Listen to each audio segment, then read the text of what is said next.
여러분, 사람을 30년 동안 속일 수 있을까요? 저는 그게 불가능하다고 믿었던 사람입니다. 하지만 제 며느리는 그 불가능을 해냈습니다. 30년, 1만 950일, 26만 2800시간. 그 긴 시간 동안 저는 한 번도 의심하지 않았습니다. 아니, 의심할 이유조차 없었죠. 제 며느리 수진 씨는 완벽했으니까요. 시어머니인 저에게 매일 아침 문자를 보냈고 명절 때마다 가장 먼저 와서 준비를 도왔으며 시댁 식구들 생일을 한 번도 빠뜨리지 않았습니다. 제가 아플 땐 병원까지 함께 가주고 남편이 힘들어할 땐 조용히 어깨를 내어주는 그런 며느리였죠. 친구들은 부러워했습니다. 요즘 세상에 그런 며느리가 어디 있어? 친척들도 칭찬했습니다. 수진이는 정말 기특하다. 저 역시 자랑스러웠습니다. 제 아들 민수가 좋은 사람을 만났다고 우리 가족에게 복이 들어왔다고 믿었으니까요. 하지만 그것은 착각이었습니다. 30년이 지난 어느 날 변호사 사무실에서 저는 경악할 수밖에 없는 진실을 마주했습니다. 어머님, 이 서류들을 보시면 며느님이 지난 30년간 체계적으로 재산을 이전해 왔습니다. 제 앞에 놓인 서류 뭉치. 부동산 등기부등본, 예금 거래 내역, 증여계약서. 모든 것이 계획이었습니다. 처음 만난 그날부터 결혼식 날부터 손주를 낳던 그날까지 모든 순간이 정교하게 짜인 각본이었던 겁니다. 여러분, 지금부터 제가 겪은 이야기를 들려드리겠습니다. 이 이야기를 끝까지 들으신다면 여러분은 절대 저와 같은 실수를 하지 않으실 겁니다. 자, 30년 전으로 돌아가 보겠습니다. 1992년 가을, 제 아들 민수는 28이었습니다. 대학을 졸업하고 중견기업에 다니던 민수는 회사 동료의 소개로 한 여자를 만나게 됩니다. 바로 수진 씨였죠. 첫 인상부터 좋았습니다. 단정한 옷차림, 공손한 말투, 수줍은 미소. 옛날 사람들이 말하는 덕을 갖춘 여자 같았죠. 어머니 처음 뵙겠습니다. 민수 오빠에게 늘 어머니 이야기를 듣곤 했습니다. 첫 만남에서 수진 씨는 제가 좋아하는 떡을 직접 만들어 왔습니다. 민수에게 물어봤다고 하더군요. 어머니가 어떤 음식을 좋아하시는지. 아이고, 이걸 어떻게 알고. 민수 오빠가 말씀해 주셨어요. 어머니께서 경상도식 메밀떡을 좋아하신다고요. 그날 저는 감동했습니다. 요즘 젊은 여자들이 떡을 직접 만들 줄 아는 것도 신기했고 무엇보다 시어머니 될 사람을 위해 그런 정성을 쏟는다는 게 대견했죠. 이 집안의 며느리로 오면 좋겠다. 저는 남편에게 그렇게 말했습니다. 남편도 수진 씨를 마음에 들어 했죠. 6개월 뒤 두 사람은 결혼했습니다. 결혼식 날 수진 씨는 눈물을 흘리며 말했습니다. 어머니, 제가 어릴 때 친어머니를 여의었습니다. 어머니를 제 친어머니처럼 모시겠습니다. 얼마나 감동적인 장면이었을까요? 하객들도 눈물을 흘렸습니다. 저 역시 수진 씨를 꼭 안아주며 다짐했죠. 우리 딸 내가 친어머니처럼 대해줄게. 하지만 그때 저는 몰랐습니다. 수진 씨의 어머니는 살아계셨다는 것을. 멀쩡히 부산에서 생활하고 계셨다는 것을. 그리고 수진 씨가 의도적으로 거짓말을 했다는 것을. 결혼 후 수진 씨는 정말 완벽한 며느리였습니다. 새벽 5시에 일어나 시부모님 아침상을 차렸고 시댁 행사에는 항상 제일 먼저 와서 마지막까지 남았죠. 제가 무심코 요즘 허리가 아파서 라고 말하면 다음날 친구를 들고 왔습니다. 어머니, 이거 정형외과 의사 선생님이 추천한 거래요. 허리에 좋다고 해서요. 명절 때도 그랬습니다. 다른 며느리들이 투덜거리고 일찍 가려고 할 때 수진 씨는 묵묵히 설거지를 하고 대청소까지 도맡아 했죠. 형님, 수진이는 정말 대단한 것 같아요. 시동생 며느리가 질투 섞인 목소리로 말했습니다. 저는 어깨가 으쓱했죠. 제 며느리가 자랑스러웠으니까요. 그런데 지금 생각해보면 그 모든 행동에는 계산이 있었습니다. 수진 씨는 시부모의 신뢰를 얻기 위해 철저하게 계획된 행동을 했던 겁니다. 그리고 그 신뢰는 나중에 재산을 빼돌리는데 핵심적인 역할을 하게 됩니다. 하지만 그때는 몰랐죠. 저는 그저 좋은 며느리를 얻었다고, 아들이 현명한 선택을 했다고만 생각했으니까요. 결혼 2년차 첫 손주가 태어났습니다. 어머니, 아들이에요. 수진 씨는 출산 직후 가장 먼저 저에게 전화했습니다. 남편이 아니라 시어머니인 저에게요. 병원에 달려갔을 때 수진 씨는 지친 얼굴로도 웃고 있었습니다. 어머니 손자 예쁘죠? 어머니 닮았어요. 갓난아기가 무슨 누굴 닮아. 하지만 저는 그 말이 좋았습니다. 아이고, 우리 손자. 우리 착한 수진이가 고생했네. 저는 출산 선물로 금반지를 선물했습니다.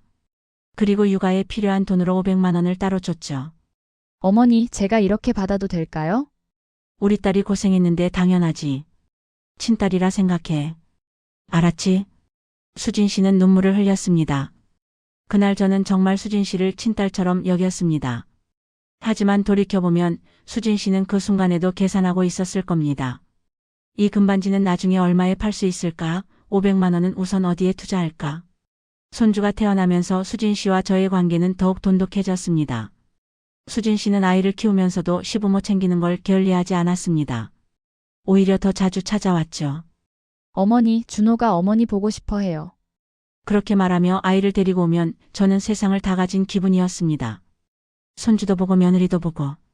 어느 날 수진 씨가 조심스럽게 말했습니다. 어머니 혹시 준호 이름으로 적금 하나 들어주실 수 있으세요? 나중에 대학 갈 때 쓰세요. 그럼 당연하지. 우리 손주 장래를 위해서라면 뭐든지 해야지. 저는 손주 명의로 매달 50만 원씩 들어가는 적금을 시작했습니다. 수진 씨는 통장과 도장을 본인이 관리하겠다고 했고 저는 흔쾌히 맡겼죠. 며느리가 관리하는 게 당연하지. 엄마가 해야 제대로 관리하지. 그때는 몰랐습니다. 그 적금이 준호의 대학 자금이 아니라 수진 씨의 개인 통장으로 흘러들어갈 줄은. 결혼 5년 차 민수의 회사가 부도 위기에 처했습니다. 그날 저녁 수진 씨가 울면서 찾아왔습니다. 어머니, 민수가 너무 힘들어해요. 회사가 망할지도 모른대요. 아이고 그럼 어떻게 해. 어머니 죄송하지만 혹시 민수가 독립할 수 있게 도와주실 수 있으세요? 작은 사무실이라도 차릴 수 있게. 며느리의 눈물을 보며 저는 마음이 아팠습니다. 그리고 남편과 상의 끝에 결정했죠. 3천만 원을 빌려주기로. 이건 빌려주는 게 아니라 주는 거야. 우리 아들, 우리 며느리가 힘들면 안 되지. 어머니, 정말 감사합니다. 꼭 성공해서 보답하겠습니다. 수진 씨는 절을 했습니다. 그 모습이 얼마나 기특하던지. 민수는 그 돈으로 작은 무역회사를 시작했습니다. 그리고 놀랍게도 사업은 잘 풀렸죠. 2년 뒤 민수의 회사는 안정궤도에 올랐고 수입도 제법 괜찮아졌습니다. 어머니, 그때 도와주신 거 평생 잊지 않을게요.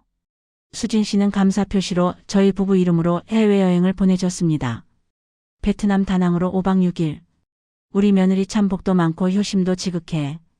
저는 친구들에게 자랑했습니다. 남편도 흐뭇해했죠. 하지만 진실은 달랐습니다. 나중에 알고 보니 민수의 회사 지분은 처음부터 수진 씨 명의로 등록되어 있었습니다. 저희가 준 3천만 원은 사실상 수진 씨 개인 사업에 투자한 셈이었죠. 그리고 그 회사는 10년 뒤 30억에 매각됩니다. 물론 모든 돈은 수진 씨 명의 계좌로. 결혼 10년 차 저희는 강남의 작은 아파트를 보유하고 있었습니다. 1990년대 초에 산 아파트였는데 당시 1억 정도 했던 것이 10년 만에 3억으로 올랐죠. 어느 날 수진 씨가 제안했습니다. 어머니, 이 아파트를 민수 명의로 바꾸시는 게 어때요? 나중에 상속세 생각하면 그게 나아요. 그래?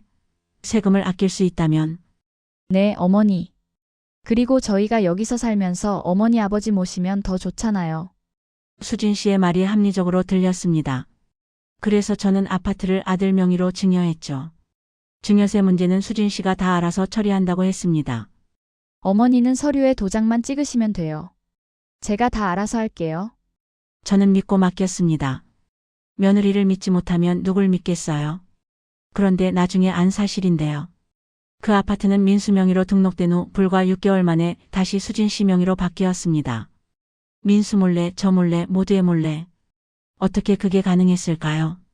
수진 씨는 민수의 인감도장과 인감증명서를 평소에 관리하고 있었습니다. 제가 집안 서류는 제가 관리하는 게 편해요라며 남편을 설득했던 거죠. 그리고 그 권한을 이용해 남편 몰래 부동산을 본인 명의로 이전했습니다. 얼마나 치밀한 계획인가요? 하지만 그때는 아무도 몰랐습니다. 저도 민수도 심지어 남편도. 시간이 흐르면서 수진 씨의 행동은 더욱 대담해졌습니다. 결혼 15년 차 저희 부부는 노후 대비로 경기도에 전원주택을 한 채 샀습니다. 땅값 포함해서 약 2억 정도 했죠. 나중에 은퇴하면 여기서 조용히 살자. 남편과 저는 그 집을 보며 행복한 상상을 했습니다. 그런데 수진 씨가 또 제안을 했습니다. 어머니, 이 집을 민수 명의로 해두시는 게 어때요? 세금 문제도 있고, 나중에 어머님과 아버님 돌아가시면 복잡해질 수 있어요. 그래도 우리가 살 집인데. 어머니 명의만 민수로 하는 거고요. 당연히 어머님과 아버님이 평생 사시는 거예요. 그냥 세금 문제 때문에. 수진 씨는 설득력 있게 말했습니다. 그리고 덧붙였죠. 제가 계약서를 따로 쓸게요. 이 집은 시부모님의 거주권이 있다라고요. 법적으로 보호받게요. 그 말을 듣고 저는 안심했습니다. 그래, 우리 며느리가 그렇게까지 생각해주니. 고맙지. 전원주택은 민수 명의로 등기되었습니다. 물론 수진 씨가 모든 서류를 처리했죠. 거주권 계약서는 끝내 작성되지 않았습니다. 수진 씨는 다음에 하자고 했고 저는 재촉하지 않았습니다. 며느리를 믿었으니까요.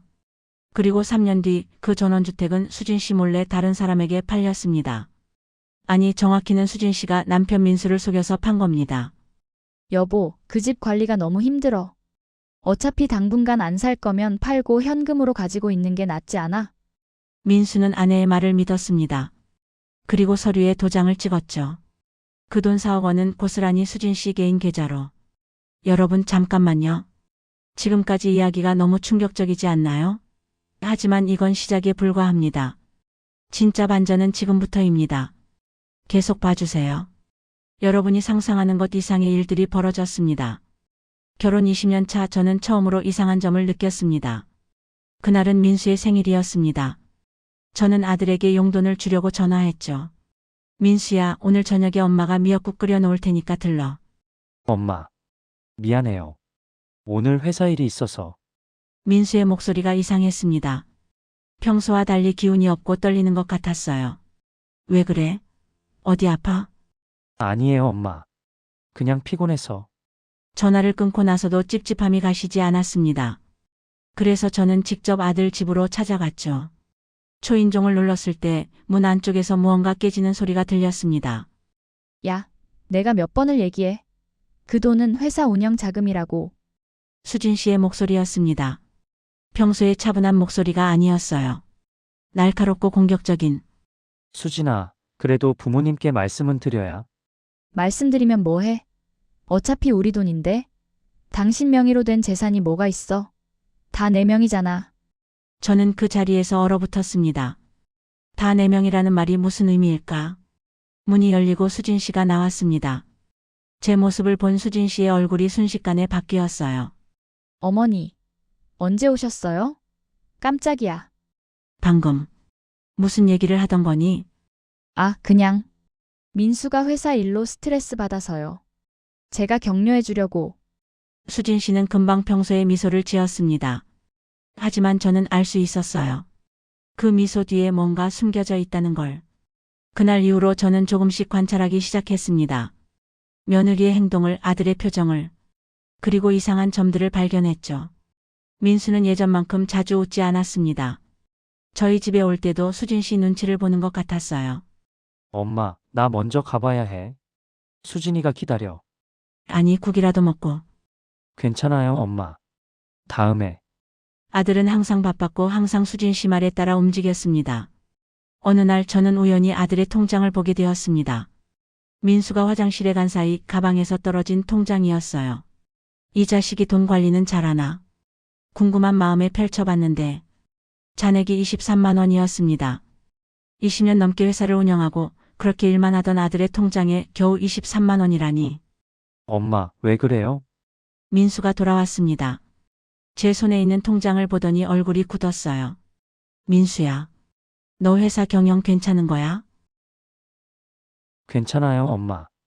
그런데 왜 통장에 돈이 이것밖에? 회사 자금이 다 다른 계좌에 있어서 그래요. 이건 생활비 통장이고요. 민수는 대충 둘러댔습니다.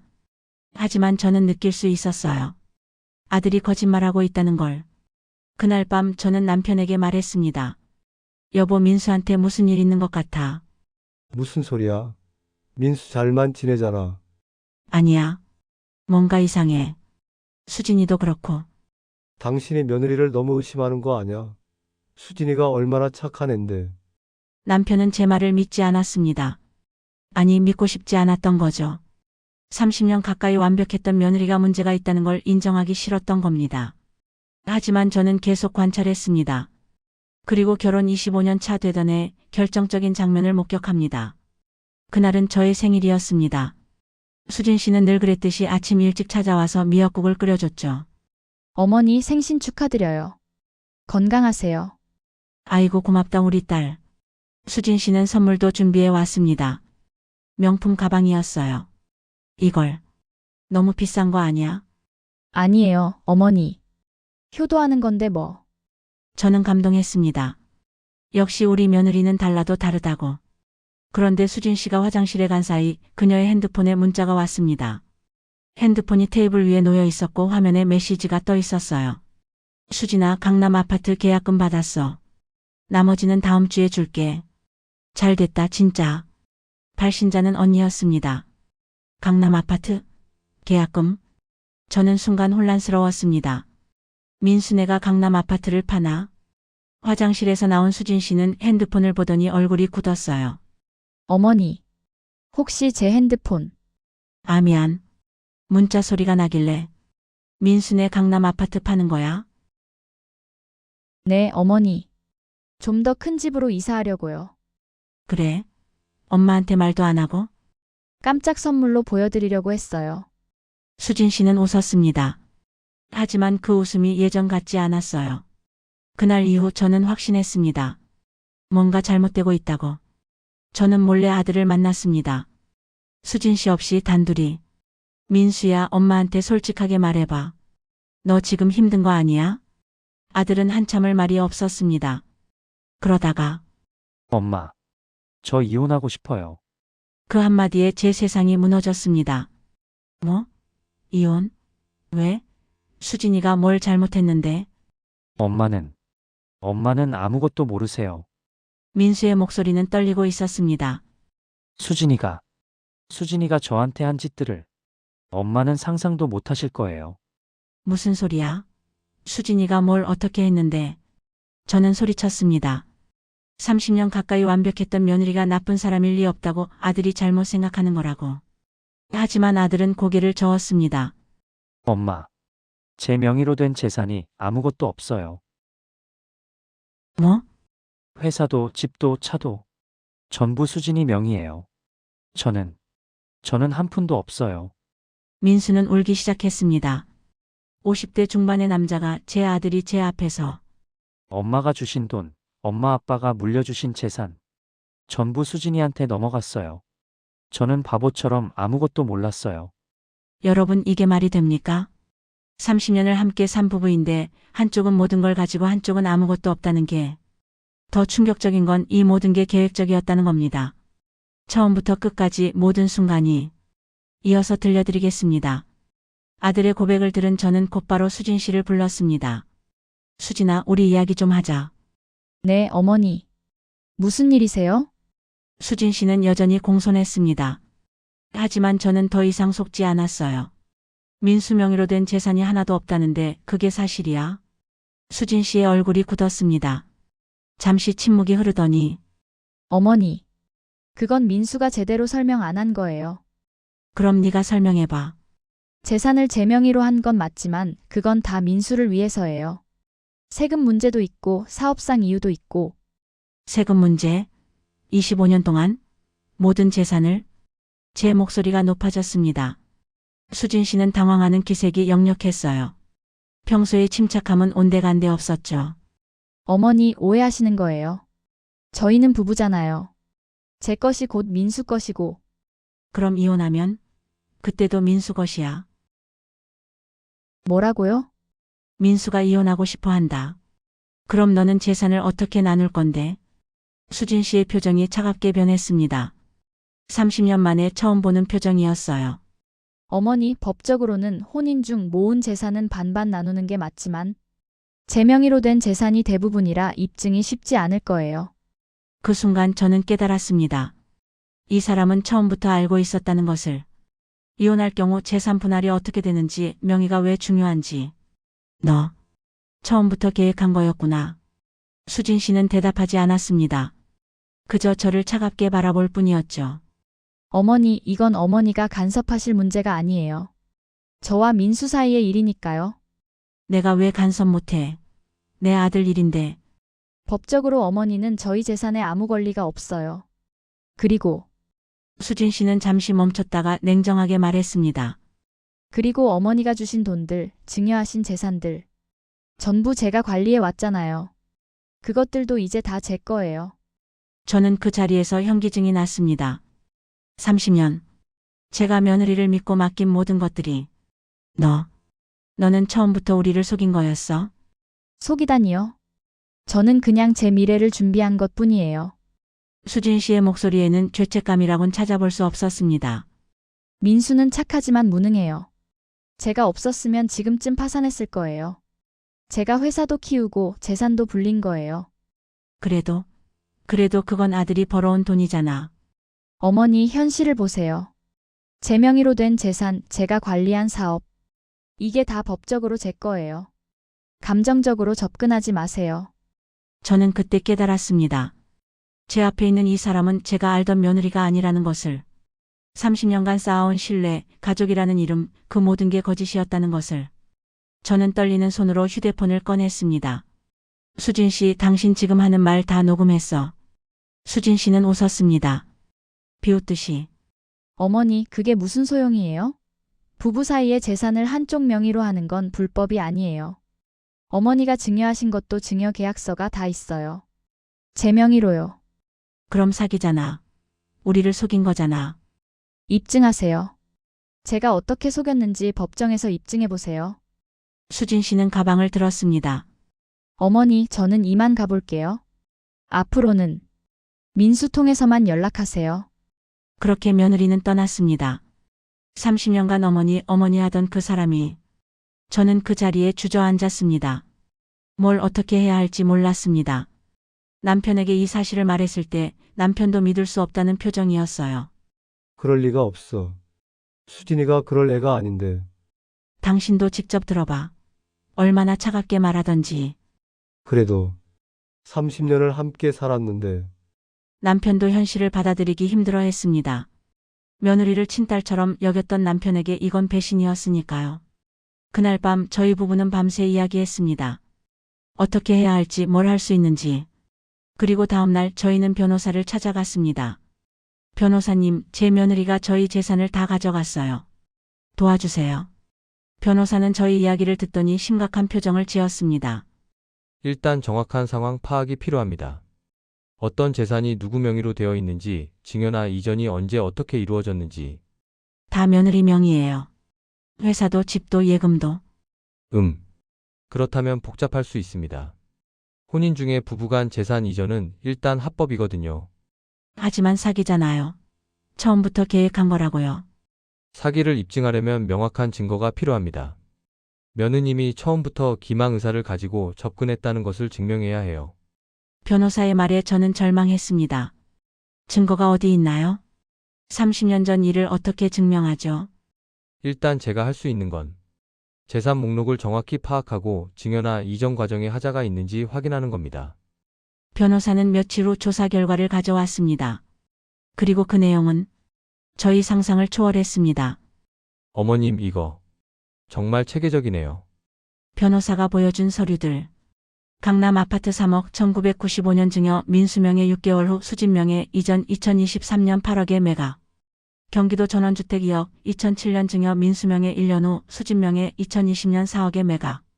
손주명의 적금 총 3억 1994년에서 2024년 실제로는 수진명의 계좌로 자동 이체. 사업자금 지원 3천만 원 1997년 회사 지분 100% 수진명의 2015년 30억의 매각. 기타 생활비 용돈 선물 등 합계 약 5억 추정. 총합 약 50억 원 이상. 이게 다예요? 저는 믿을 수가 없었습니다. 30년간 제가 며느리에게 준 것들이 50억이 넘는다니. 그런데 문제는요, 어머님. 변호사의 표정이 어두웠습니다.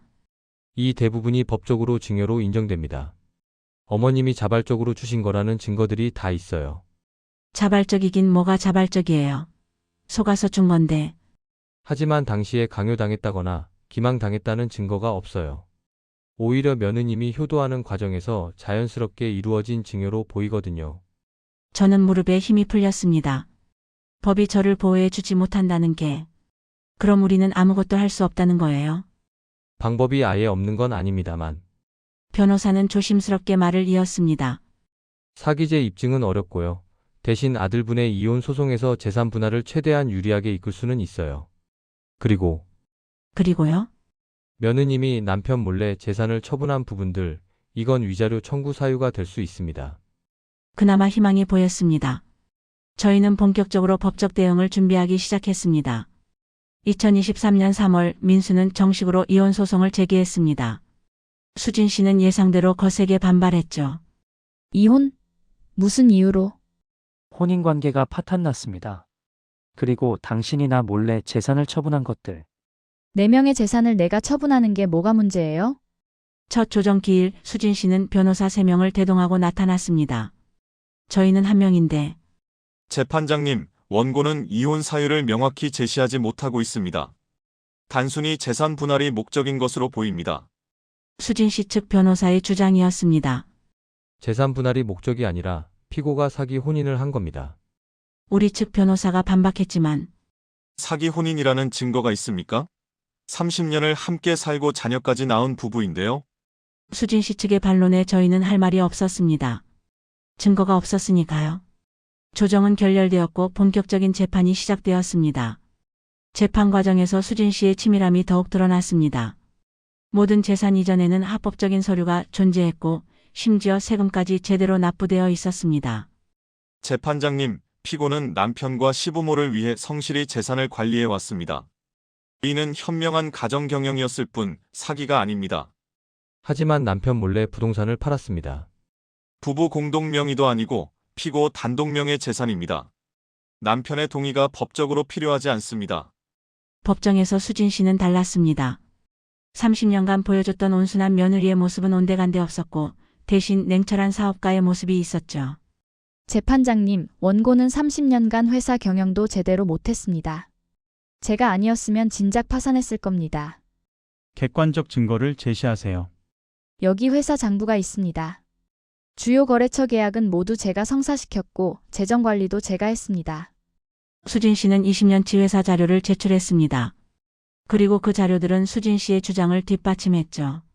제가 없었다면 이 회사는 존재하지 않았을 겁니다. 재판부도 난처해야 하는 표정이었습니다. 실제로 수진 씨가 회사 경영에 큰 역할을 했던 것은 사실이었으니까요. 그럼 시부모에게 받은 증여는요? 그것까지 당신 거예요?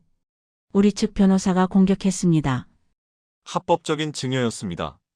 모든 증여 계약서에 시부모님의 자필 서명과 도장이 있습니다. 하지만 손주명의 적금을 빼돌린 건 명백한 배임입니다. 배임이라니요? 그 돈은 손주 교육비로 쓰였습니다. 여기 학원비, 과외비 영수증이 있습니다. 수진 씨는 모든 것을 준비해 왔습니다. 심지어 손주 명의로 빼돌린 돈도 일부는 실제로 손주를 위해 사용한 것처럼 서류를 만들어 놨죠. 얼마나 철저한가요? 재판은 저희에게 불리하게 흘러갔습니다. 그러던 어느 날 전환점이 찾아왔습니다. 손주 준호가 증인으로 나선 겁니다. 할머니, 제가 도와드릴게요. 당시 28살이던 준호는 어머니 수진 씨의 행동을 목격했던 유일한 증인이었습니다. 재판장님, 저는 어머니가 할머니를 속이는 걸 봤습니다. 법정이 술렁였습니다. 수진 씨의 얼굴이 창백해졌어요. 준호야, 넌 뭘 알고? 어머니 죄송해요. 하지만 이건 잘못된 거예요. 준호는 떨리는 목소리로 증언을 시작했습니다. 제가 고등학생 때였어요. 어머니가 할머니께 전화하시는 걸 들었어요. 어머니 준호 대학 자금이 부족해요라고 하시면서. 하지만 그 돈은 제 통장에 들어오지 않았어요. 그럼 어디로 갔죠? 어머니 비밀 계좌로 갔어요. 제가 우연히 통장을 봤거든요. 준호의 증언은 계속되었습니다. 그리고 어머니는 자주 아버지 명의로 서류를 위조하셨어요. 아버지 도장을 가지고 계시면서. 위조라니 무슨 근거로? 수진 씨가 소리쳤습니다. 어머니 제가 직접 봤어요. 아버지가 출장 가신 사이에 부동산 서류에 도장 찍으시는 거. 재판부의 분위기가 변했습니다. 증인, 그 사실을 왜 이제야 말하는 겁니까? 무서웠어요. 어머니가. 제가 말하면 가만두지 않을 것 같아서. 준호는 울먹였습니다. 하지만 이제는 말해야겠다고 생각했어요. 할아버지 할머니가 너무 힘들어하시고 아버지도. 이 증언을 계기로 재판은 새로운 국면을 맞았습니다. 검찰에서 수진 씨의 계좌 거래 내역을 전면 조사하기 시작했고, 그 결과 충격적인 사실들이 드러났습니다. 손주명의 적금 3억 중 2억 5천만 원이 수진 씨 개인 주식 계좌로 이동. 시부모에게 받은 증여금 일부가 수진 씨 친정 부모에게 재증여.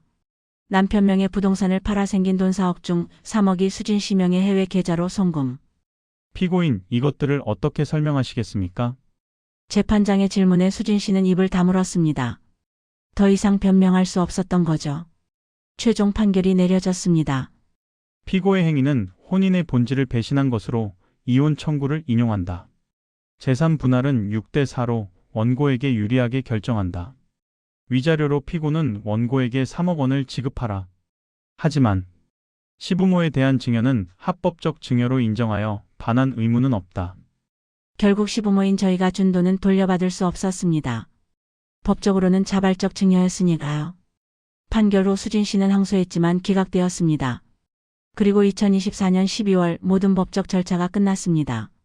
민수는 그나마 회사 지분 일부와 위자료를 받았지만 30년간 모은 재산의 절반 이상은 수진 씨가 가져갔습니다. 그리고 저희 부부가 준 50억은 한 푼도 돌려받지 못했습니다. 여러분, 이게 현실입니다. 법은 때로 정의를 실현하지 못합니다. 특히 가족 간의 일에서는. 하지만 이야기는 여기서 끝이 아닙니다. 수진 씨의 과거가 밝혀지면서 더 충격적인 진실이 드러났습니다. 재판이 끝난 후 저는 사립탐정을 고용했습니다. 수진 씨의 과거를 조사하기 위해서였죠. 그리고 한 달 후 탐정이 가져온 보고서는 제 인생관을 바꿔놓을 만큼 충격적이었습니다. 어머님, 며느님은 이게 처음이 아닙니다. 무슨 소리예요? 며느님은 과거에 2번 결혼한 적이 있습니다. 뭐라고요? 탐정이 보여준 자료들. 첫 번째 결혼 1987년 당시 22세. 상대는 부산의 부유한 사업가 아들. 결혼 5년 만에 이혼하며 재산 분할로 10억 받음. 두 번째 결혼 1991년 당시 26세. 상대는 대기업 부장. 결혼 1년 만에 상대방 사망 교통사고. 생명보험금과 유산 상속으로 약 5억 취득. 그리고 세 번째가 우리 아들이었습니다. 이건 연쇄 사기잖아요. 맞습니다. 더 충격적인 건 탐정은 또 다른 서류를 꺼냈습니다. 첫 번째 남편도 비슷한 상황이었습니다. 결혼 후 모든 재산이 며느님 명의로 넘어갔고 이혼 후 남편은 빈털터리가 됐죠. 두 번째 남편은요? 사고가 의심스럽습니다.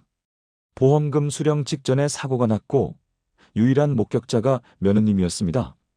등골이 오싹했습니다. 혹시 수진 씨가 살인까지? 증거는 없습니다. 하지만 정황상 의심스러운 점들이 많아요. 저는 즉시 경찰에 이 사실을 알렸습니다. 하지만 경찰의 대답은 실망스러웠어요. 어머님, 20년도 더 지난 사건을 재수사하기는 어렵습니다. 게다가 당시 사고로 처리된 사건이고 하지만 명백한 패턴이 있잖아요. 패턴이 있어도 직접적인 증거가 없으면 어렵습니다. 결국 수진 씨는 처벌받지 않았습니다. 법의 한계였죠. 하지만 저는 포기하지 않았습니다. 이 사실을 세상에 알리기로 결심했습니다. 저는 언론사에 제보했고 여러 방송에 출연했습니다. 30년간 며느리에게 속았습니다. 그리고 그 며느리는 연쇄 결혼 사기꾼이었습니다. 제 인터뷰는 큰 반향을 일으켰습니다. 비슷한 피해 사례들이 쏟아져 나왔죠. 저도 며느리한테 속았어요. 저희 집도 똑같은 상황이에요. 수진 씨와 비슷한 수법의 사기 사례가 전국에서 수십 건 보고되었습니다. 그리고 마침내 수진 씨는 사회적 지탄을 받게 되었습니다. 회사에서 해고당했고 주변 사람들이 등을 돌렸죠. 심지어 친정 부모마저. 우리 딸이 아니야. 그런 짓을 하다니. 수진 씨는 완전히 고립되었습니다. 그리고 2024년 겨울 수진 씨로부터 편지가 왔습니다. 어머니 죄송합니다. 제가 정말 잘못했습니다. 돈은 다 잃었습니다. 투자 실패로. 이제 남은 게 없어요. 용서해 주세요. 제발. 편지를 읽으며 저는 복잡한 감정이 들었습니다. 30년을 속인 사람이지만 그래도 한때는 며느리였고 손주의 어머니였으니까요. 하지만 용서할 수는 없었습니다. 너무 많은 걸 잃었으니까요. 돈만 잃은 게 아니었습니다. 신뢰를 가족을 30년의 시간을 잃었습니다. 그리고 무엇보다 사람을 믿는 마음을 잃었습니다. 지금 저는 74살입니다. 남편은 작년에 심장마비로 세상을 떠났습니다. 수진 씨 사건으로 받은 스트레스가 컸죠. 아들 민수는 재혼했습니다. 이번엔 신중하게, 정말 신중하게 선택했어요. 손주 준호는 변호사가 되었습니다. 할머니 같은 피해자를 돕기 위해서라고. 그리고 저는 이렇게 제 이야기를 세상에 전하고 있습니다. 여러분, 오늘 제 이야기를 끝까지 들어주셔서 감사합니다. 30년간 완벽한 며느리의 가면을 쓴 사기꾼. 저는 그 사실을 너무 늦게 알았습니다. 하지만 여러분은 달라야 합니다. 제가 오늘 이 이야기를 하는 이유는 단 하나입니다. 여러분은 저와 같은 실수를 하지 말라는 것입니다. 가족이라는 이름 아래 모든 걸 맡기지 마세요. 믿음은 좋지만 확인은 필수입니다. 재산은 반드시 분산하세요. 한 사람 명의로 몰아주지 마세요. 중요할 때는 반드시 법무사와 상담하세요. 그리고 무엇보다 작은 의심이라도 들면 확인하세요. 설마 우리 며느리가, 우리 사위가. 이런 생각이 가장 위험합니다. 범죄자는 가족의 얼굴을 하고 다가옵니다. 저처럼 30년을 낭비하지 마세요. 저처럼 모든 걸 잃지 마세요. 제 이야기가 여러분에게 교훈이 되길 바랍니다. 그리고 혹시 지금 비슷한 상황에 계신 분이 있다면 망설이지 말고 전문가와 상담하세요. 법률구조공단, 경찰, 변호사. 도움받을 곳은 많습니다. 혼자 끙끙 앓지 마세요. 제가 그랬던 것처럼 너무 늦기 전에 행동하세요. 마지막으로 한 가지만 더 말씀드릴게요. 수진 씨는 지금 어떻게 살고 있을까요? 들리는 소문으로는 또 다른 남자를 만났다고 합니다. 60대 자산가라고 하더군요. 그녀의 사기는 계속되고 있습니다. 법이 막지 못하는 걸 우리가 막아야 합니다. 정보를 공유하고 서로 경계하고 의심스러운 상황을 알리고 그렇게 해야 다음 피해자가 생기지 않습니다. 여러분, 이 영상을 가족들과 친구들에게 공유해 주세요. 특히 연로하신 부모님들께 꼭 보여주세요. 그리고 댓글로 여러분의 생각을 들려주세요. 혹시 비슷한 경험이 있으신가요? 주변의 의심스러운 상황을 아시나요? 함께 이야기 나눠요. 여러분의 한마디가 누군가를 구할 수 있습니다. 좋아요와 구독 부탁드립니다. 알림 설정까지 해두시면 이런 중요한 이야기들을 계속 받아보실 수 있습니다. 그리고 이 채널에서는 앞으로도 실화를 바탕으로 한 교훈적인 이야기들을 계속 전해드릴 예정입니다. 여러분의 관심과 응원이 큰 힘이 됩니다. 오늘도 시청해주셔서 감사합니다. 건강하시고 행복하세요. 그리고 꼭 기억하세요. 가족이라도 믿음과 확인은 별개입니다. 이 이야기는 실화를 바탕으로 재구성되었습니다. 유사한 피해를 예방하기 위한 교육 목적으로 제작되었습니다. 법률상담 대한법률구조공단 국번 없이 132. 이상썰 사연극장이었습니다. 감사합니다.